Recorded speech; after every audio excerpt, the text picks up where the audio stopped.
Assalamualaikum warahmatullahi wabarakatuh. Halo anak-anakku semuanya. Jumpa lagi di video pembelajaran Ibu. Kali ini kita akan belajar mengenai kegemaran membaca, yaitu buku fiksi dan juga non-fiksi. Kira-kira apa ya perbedaan teks fiksi dan juga non-fiksi itu?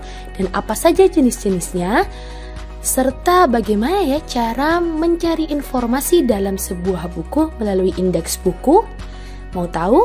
Yuk simak video berikut sampai selesai. Oke anakku semuanya, kita lanjutkan materi bahasa Indonesia, yaitu tentang kegemaran membaca ya.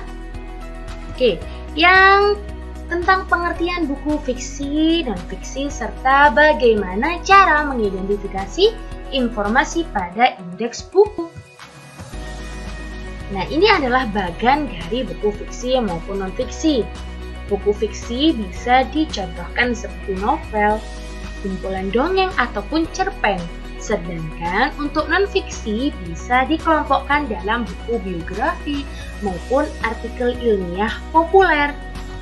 Lalu bagaimana pengertian dari buku fiksi dan juga non-fiksi?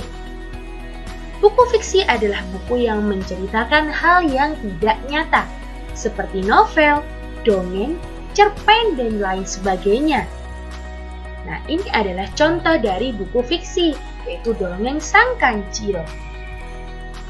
Ada juga tentang cerita rakyat, seperti legenda-legenda ya.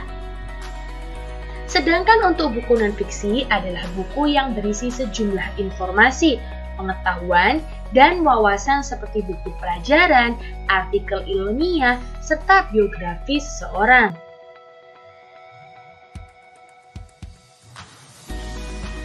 Nah, lalu bagaimana cara kita menemukan informasi buku dalam suatu indeks?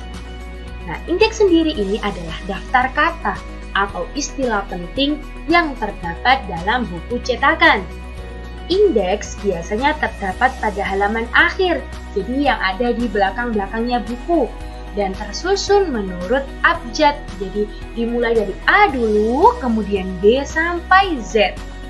Nah, kata-kata yang tercantum di dalamnya dimulai dengan kata alfabetis, seperti yang Ibu jelaskan tadi ya, dimulai dari A sampai dengan Z.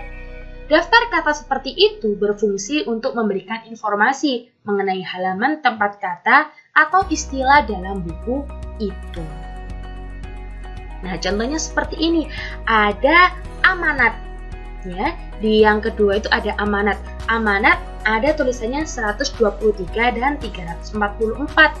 Yang artinya amanat dapat kita temukan, kata dari amanat itu dapat kita temukan di halaman 123 dan 343. Kemudian ada antonim. Antonim dapat kita temukan di halaman buku, itu halaman 2. Seperti itu ya. Nah, ini ada contohnya. Ada ikhtisar buku. Itu di situ tertulis 61, 64 sampai 65. Ada kamera 19 sampai 20. Nah, berdasarkan indeks tersebut dapat diketahui bahwa kata-kata ikhtisar buku dijumpai pada halaman 61 serta halaman 64 sampai dengan 65.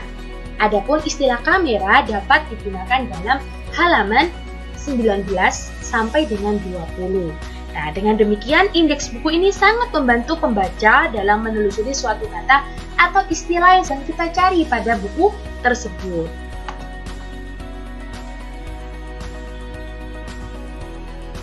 Nah, ini tadi ya contohnya ya, disesuaikan sama urutan abjadnya.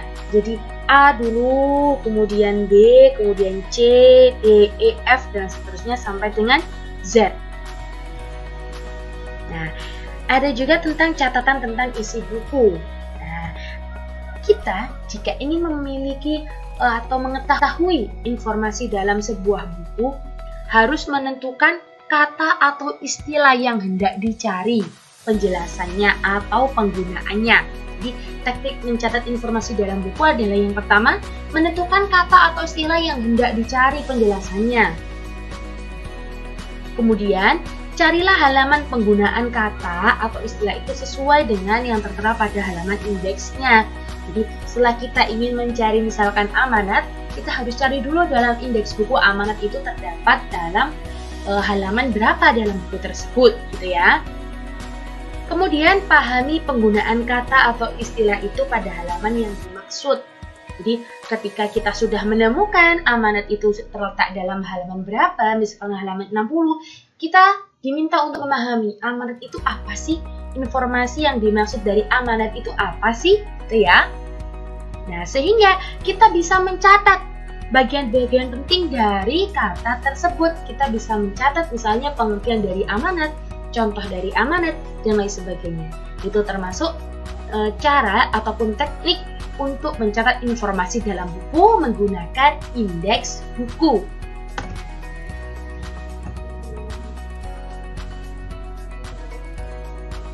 Oke, kemudian untuk menyajikan peta konsep dari sebuah buku fiksi dan juga non-fiksi itu bagaimana ya? Karena peta konsep sendiri itu bisa memudahkan kita untuk memetakan sebuah materi yang ada di dalam sebuah buku. Nah, berikut adalah cara-caranya. Peta konsep isi buku, yaitu catatan yang kamu bisa buat, akan lebih mudah dibahas kembali apabila disajikan dalam sebuah peta konsep. Jadi peta konsep atau peta konsep dari sebuah isi buku itu memudahkan kita dalam mencerna suatu informasi atau mencatat dari informasi isi buku tersebut. Nah, isi buku ini kan pada umumnya terdiri atas beberapa bab ya, dan di dalam setiap babnya sendiri itu terbagi pula menjadi beberapa subbab. Jadi alangkah baiknya untuk kita menyajikannya dalam sebuah peta konsep agar lebih memudahkan kita untuk menggali sebuah informasi atau meringkas isi dari buku tersebut. Nah, pada setiap babnya juga, pada setiap subbabnya itu juga kembali dirinci ke dalam beberapa bagian lagi ya. Pembahasan isi buku seperti itu akan lebih mudah apabila disajikan dalam suatu pemetaan yang sering disebut dengan peta konsep. Nah, berikut adalah contoh peta konsepnya. Nah, jadi kalian bisa menuliskan bab 1 itu terdiri dari apa saja, bab 2 terdiri dari apa saja, bab 3, bab 4, dan juga bab 5. Atau sebanyak dari bab yang kalian gunakan atau bab yang ada di buku tersebut. Nah, peta konsep sebuah buku juga bisa kalian sajikan ya seperti ini. Nah, peta konsep terhadap isi buku dapat pula kalian sajikan sebagai berikut. Misalkan, buku tentang apresiasi sastra. Jadi yang pertama ada pendahuluan. Pendahuluan tersebut dibagi menjadi beberapa macam lagi, beberapa subbab lagi, yaitu pengertian sastra, manfaat karya sastra, tentang jenis-jenis karya sastra. Jadi bisa disajikan dalam bentuk seperti ini. Jadi setelah dipetakan melalui tabel, kemudian kalian bisa menghubungkan melalui peta konsep seperti ini ya, dihubungkan dengan anak panah. Tujuannya apa? Yaitu lebih mudah difahami antara satu sama lain dari subbabnya. Nah, akan tetapi untuk buku-buku cerita semacam novel ataupun buku kumpulan cerpen atau dongeng akan lebih mudah dipahami lewat bagan alur. Jadi kalau yang tadi peta konsep itu seperti buku-buku pengetahuan, buku-buku artikel ilmiah dan lain sebagainya. Nah, sedangkan untuk yang kumpulan cerpen ataupun dongeng ataupun novel itu disajikan dalam bagan alur. Seperti ini ya. Ada pengenalan cerita, penanggalan peristiwa, terjadinya konflik, penyelesaian konflik, serta penutup cerita. Nah, pada setiap bagiannya itu kemudian diisi. Jadi setelah kalian membuat bagian alur, setiap bagiannya nantinya akan diisi dengan catatan ringkas. Jadi bisa diletakkan di bawahnya ataupun di sampingnya. Misalnya pada bagian pengenalan, yaitu tentang apa yang disampaikan pengarangnya, gambaran tentang tokohnya siapa saja, serta di mana cerita itu bermula ataupun latarnya. Nah, pada bagian penanggalan peristiwa, perlu dicatat tentang latar belakang masalah yang dihadapi oleh tokoh. Sedangkan untuk pada bagian konflik, yaitu diceritakan secara ringkas masalah yang dihadapi pada cerita tersebut. seperti penyebabnya dan juga reaksi yang dilakukan oleh tokoh. Kemudian pada penyelesaian konflik bisa diberikan catatan ringkas bagaimana para tokoh menyelesaikan konflik yang telah terjadi dan dilanjutkan dengan penutup cerita, bagaimana ending dari cerita tersebut disajikan secara ringkas.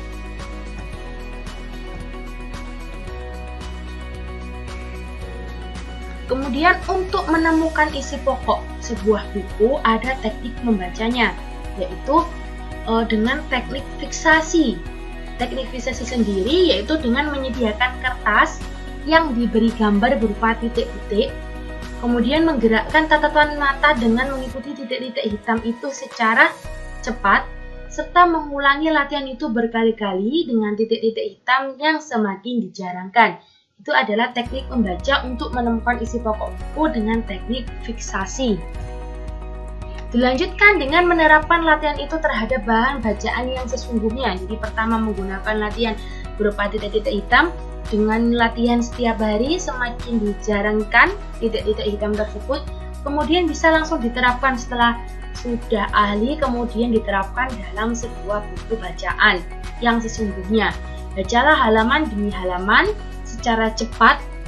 Tidak setiap kata kamu baca, tetapi baris atau kata tertentu saja yang kamu anggap penting untuk menemukan isi dari pokok buku. Nah, proses membaca cepat seperti ini dapat dilakukan dalam berbagai teknik. Pemilihan teknik membaca bergantung pada jenis bacaannya. Bentuk zigzag digunakan untuk teks yang sulit, bentuk spiral untuk teks yang agak sulit, dan bentuk diagonal maupun vertikal untuk teks yang mudah, misalnya kasus ataupun surat kabar. Oke, itu tadi merupakan penjelasan mengenai pengertian ataupun perbedaan buku fiksi maupun non-fiksi. Jadi, dengan adanya video ini, diharapkan nantinya kalian bisa meningkatkan kegemaran membaca sesuai dengan bab KD 3.17 ini, yaitu meningkatkan kegemaran membaca. Terima kasih atas perhatiannya. Wassalamualaikum warahmatullahi wabarakatuh.